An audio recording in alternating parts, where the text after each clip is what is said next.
একটু মতবিরোধ আছে। ও ক্যানাইন অ্যান্ড পশম গিয়ে ওদের সাথে ওদের বাড়িতে বসে, আর কারোর সঙ্গে না। ওদের সঙ্গে আমার ননদের এবং আমাদের পরিবারগত একটা ঝামেলা আছে। ও আমার বাড়িতে কাজ করতো, এখন ওই পাশের বাড়ির লোকটাকেই থাকে, হোয়াটএভার থাকে বা বিয়ে করেছে এটা আমরা জানি না, এটা আমাদের দেখার বিষয়ও না। কিন্তু ও সারাক্ষণেই মানে ঝগড়াঝাটি লাগিয়ে রাখতো, করতো। এই জন্য আমরা কাউই পছন্দ করি না। সীমানা নিয়ে ঝগড়া করতো, উনাকে কাজে লাগিয়ে পশম এবং ক্যানাইন সুশান্ত দাস আর সুমা দাস ওদেরকে কাজে লাগিয়ে ওদের বাড়িতে গিয়ে সমস্ত রিপোর্ট নিয়ে ওদেরকে বলছেও, শুনতে পাচ্ছি যে তোমরা কিন্তু দেখবা ব্যাপারটা। তো তারা বলছে হ্যাঁ আমরা এমন করছি, এরপরে যে তার নিয়ে এমন করছে, এইটি করছে, কী কইতেছে আমি ঠিক জানি না। আসার সঙ্গে সঙ্গে উনি আবার বললেন তো এখন বুঝবো মজা।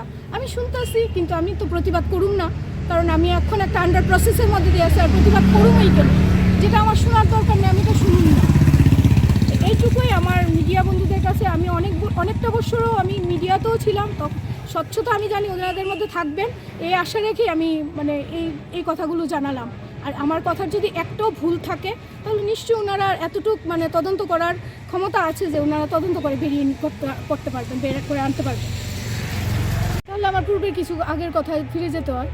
আমরা আজকের থেকে 15 দিন আগে আমরা মিনিস্টার সুধাংশু দাসের স্যার মহোদয়ের কাছে যাই। ওনার যে পিএস আছেন বাসুদেব স্যার আমাদের সমস্ত কিছু শুনলেন। আমাদের বলার বক্তব্য মেইন জিনিসই ছিল যে আমাদের জায়গার অপ্রতুলতা। আমরা ডিফারেন্ট জায়গা থেকে বিভিন্ন মানুষ উঠিয়ে এনে এখানে রাখে, কারণ বাচ্চারা সেফ অ্যান্ড সিকিউর থাকবে।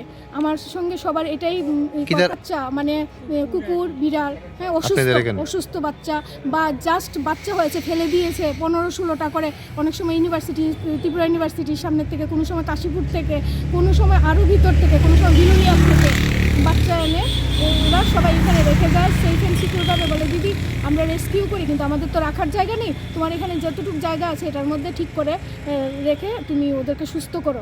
এরকম হ্যাঁ, যারা মানে আমরা রিসোর্স আছে যারা রেস্কিউ করি আর কি, মানে এমনিতে কি আমরা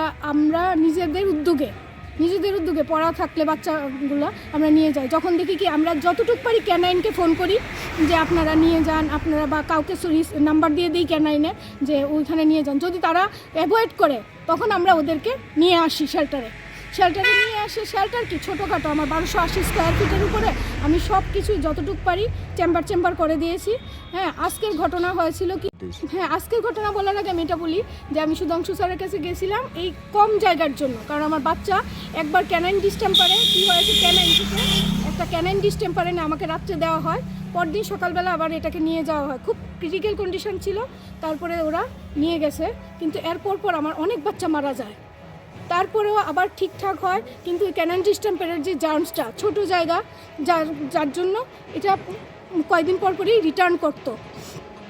যাই হোক, আমার যেই বাচ্চাগুলো মানে এরকম মারা গেছে তাদেরকে আমি কি করি, আমরা ডাম্পিংয়ে দিই না, কারণ ডাম্পিং থেকেও স্প্রেড হতে পারে। এর জন্য আমরা একটা জায়গায় নিয়ে ধরেন